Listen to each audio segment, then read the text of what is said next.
Hello guys, in this video I'm going to show you where to find monochromatic pattern materials on the Clip Studio Paint application.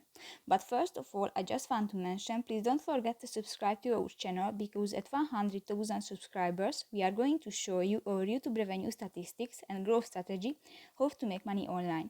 So let's jump into it. First of all, open the application on your device. Click to the toolbar on the left side on the screen and tap to the folder icon under the layers.